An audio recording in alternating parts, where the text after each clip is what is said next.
Hi friends, welcome back to my channel. आज हम जा रहे हैं ओमकारेश्वर, जो कि मध्य प्रदेश के खंडवा डिस्ट्रिक्ट में मौजूद है।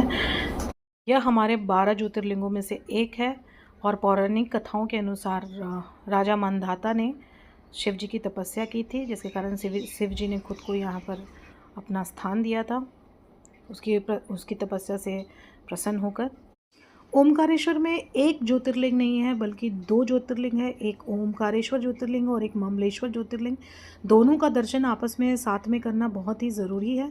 हमने होटल ओमकारेश्वर मंदिर और ममलेश्वर मंदिर के आसपास ही लिया था।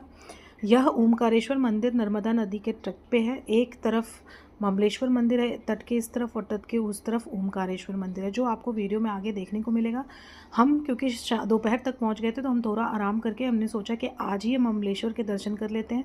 अगर आप दोनों मंदिरों के दर्शन नहीं करोगे, तब तक आपका यहाँ का तीर्थ पूरा नहीं होगा। तो हम अभी निकल पड़े हैं ममलेश्वर के दर्शन करने के लिए। दोनों का रास्ता भी एक ऑलमोस्ट सेम ही है, एक ही तरफ से आपको जाना है। तो आप देख सकते हो, आप जब पहुंचोगे ममलेश्वर मंदिर जाने के रास्ते पे आपको बहुत सारे ऐसे छोटे छोटे स्टॉल्स मिल जाएंगे, जिसमें आपको प्रसाद, मूंगा, मोती, शिवलिंग, पूजा पाठ के सामान, छोटे छोटे बैग्स, बहुत सारी छोटी छोटी चीज़ें खरीदने के लिए मिलेगी। तो हमने यहाँ पे प्रसाद ले लिया और उसके बाद ममलेश्वर मंदिर के दर्शन करने के लिए निकल पड़े। यहाँ पे कोई टिकट काउंटर नहीं है, जहाँ से कि आप कोई वीआईपी दर्शन के लिए टिकट खरीद सकते हैं। यहाँ पे पंडित जी लोग ऑफ़र करते हैं अपनी तरफ से कि आप 1000 रुपये या 2000 रुपये हमें दे दो, हम आपको डायरेक्ट दर्शन करा देंगे। लेकिन भीड़ बहुत ज़्यादा नहीं थी, और हमने सोचा कि जब हम मंदिर में दर्शन करने के लिए आए हैं, तो थोड़ा सा हमें मेहनत करनी चाहिए और मेहनत कर करके दर्शन करना चाहिए।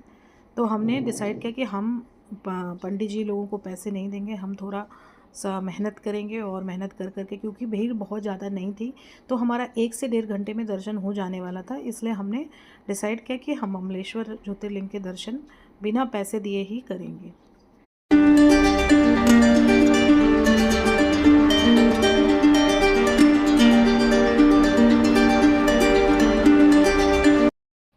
यहाँ पे जब आप लाइन में खड़ी रहोगे, तो खुद ही पंडित जी लोग आते हैं, आपको ऑफ़र करते हैं। या आपके ऊपर डिपेंड करता है कि आपको क्या करना है। It's totally up to you.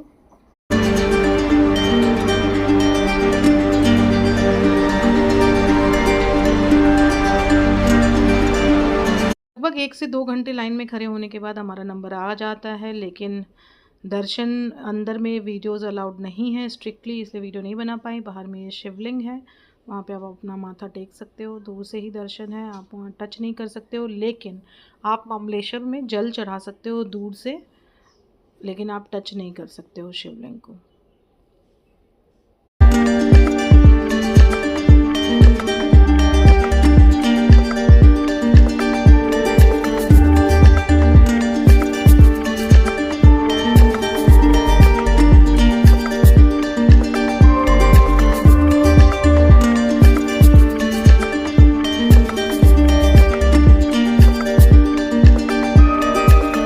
रात में वहाँ से लौटने के बाद हम डिनर करते हैं। हमारे होटल का नाम भोलेनाथ था, जो कि मंदिर के पास ही है। अच्छा होटल है, आप वहाँ पे स्टे कर सकते हो, खाना भी अच्छा है।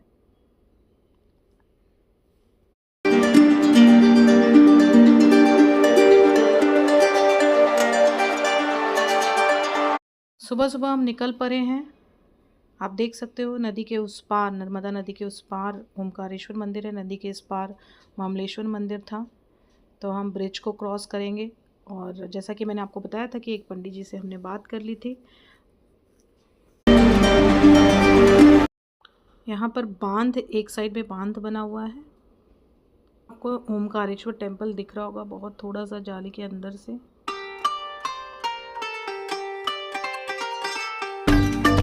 एक्साइटमेंट बननी शुरू हो जाती है भोले बाबा के दर्शन करने के लिए, और इस साइड में बांध है।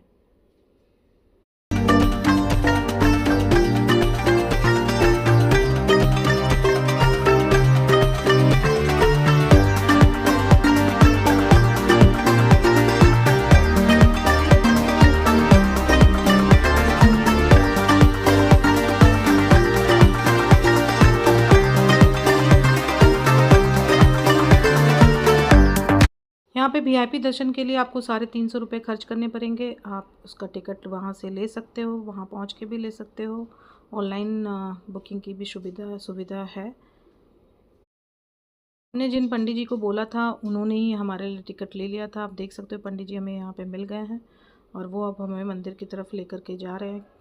अगर आप जितनी जल्दी सुबह में दर्शन करोगे उतना आपके लिए अच्छा है। अगर आप सुबह सुबह 5 बजे उठ के जाते हो तो आप गर्भगृह में भी पूजा कर सकते हो। हम लेट हो चुके थे इसलिए हमको थोड़ी सी भीड़ का सामना करना पड़ा। अगर आप जनरल दिनों में जाते हो, क्योंकि हम नए साल के वक्त गए थे इसलिए गर्भगृह में पूजा पाठ करना अलाउड नहीं था, लेकिन अगर आप नॉर्मल दिनों में जाते हो, कोई ख़ास छुट्टियों का टाइम ना हो, तो आप वहाँ पर गर्भगृह में भी पूजा पाठ कर सकते हैं। लेकिन उसके लिए आपको सुबह 4 बजे से लेकर 6 बजे के बीच में जाना पड़ेगा। उसके बाद भीड़ शुरू हो जाती है, फिर वो लोग गर्भगृह में जाके पूजा करवाना बंद कर देते हैं। मंदिर में आप दर्शन करो, दर्शन करने के बाद बाहर में मंदिर का ही परिसर में आप अभिषेक करा सकते हो, रुद्र अभिषेक करा सकते हो, या फिर अलग तरह के ग्रह शांति के लिए पूजा पाठ करवाना है, वो सब आप मंदिर के परिसर में ही करा सकते हो। आप देख सकते हो ये छोटी सी भीड़ का हमें सामना करना पड़ा। एक तरफ दूसरी तरफ एक लाइन थी जो कि जनरल लोगों के लिए लाइन थी, तो भी यहाँ पे भी हमें लगभग 1 घंटे तो लग ही गए स्पेशल दर्शन के लिए भी।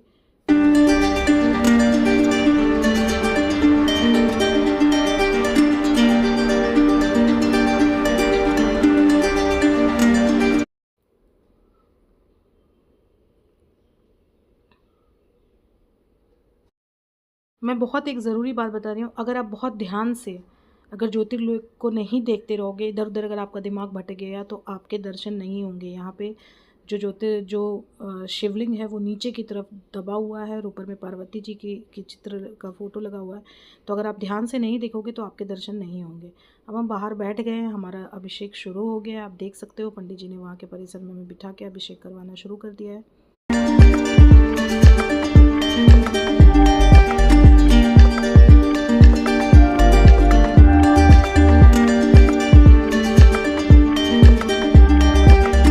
पंडित जी ने हमसे कुछ 2500 रुपीज़ लिया था अभिषेक कराने के लिए, लेकिन उन्होंने हम लोगों से बहुत अच्छे से हमारा पूजा करवाया। हमें बहुत अच्छा लगा।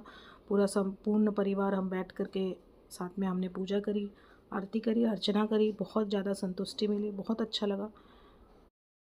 रास्ते में आप जाओगे, मंदिर के दोनों तरफ रास्ते में आप चलते जाओगे, आपको बहुत सुंदर शिव जी की मूर्त मिलेगी। आप उसको घर में अपने ला सकते हो। पूजा पाठ के सामान, मिठाइयाँ, बहुत सारी चीज़ें आप रास्ते में, प्रसाद, ये सब आपको मिलता जाएगा। खरीद सकते हो, अपने घर के लिए भी खरीद के लेके जा सकते हो, अपने परिवारजनों के लिए, दोस्तों के लिए।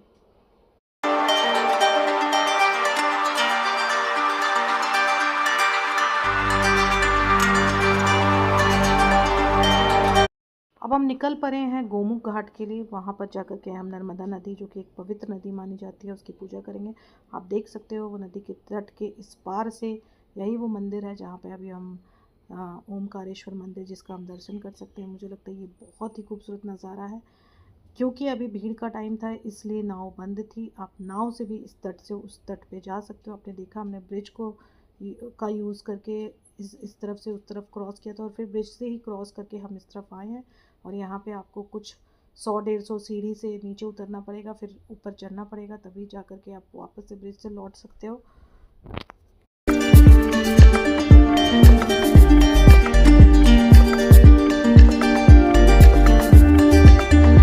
काफ़ी बेहद खूबसूरत नज़ारा, बहुत ही अच्छा लग रहा था, मन काफ़ी शांत लग रहा था और मन काफ़ी शांत लग रहा था। नर्मदा एक पवित्र नदी है, यहाँ पर आरती होती है शाम को, नर्मदा आरती होती है। तो हम पहुँच गए गोमुख घाट और हमने यहाँ पर आरती की गंगा जी की।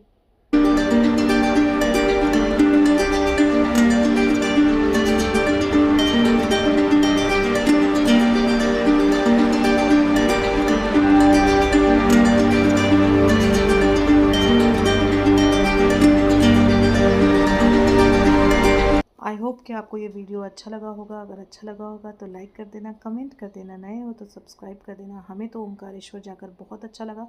अगर आपको ये वीडियो इन्फॉर्मेटिव लगता है, आप भी ओमकारेश्वर जाओ और प्लीज़ कमेंट करो कि आपको ओमकारेश्वर जाकर के कैसा लगा। Thanks for watching. दर्शन करने के बाद हमने नारियल पानी पिया और हमें अब कुछ 1 घंटे बाद वापस से लौटना था। हम पहुंच गए खंडवा स्टेशन। आप देख सकते हो यहाँ पे ये लड़की बहुत अच्छा करतब करके दिखा रही थी। और यहाँ से हमारी ट्रेन थी मुंबई के लिए वापस, और उज्जैन का हमारा ये ट्रिप यहीं पे ख़त्म होता है। आई होप कि आपको ये वीडियो बहुत अच्छा लगा होगा। Please do comment, like, share and subscribe to my YouTube channel which is Mumbaikar Anamika.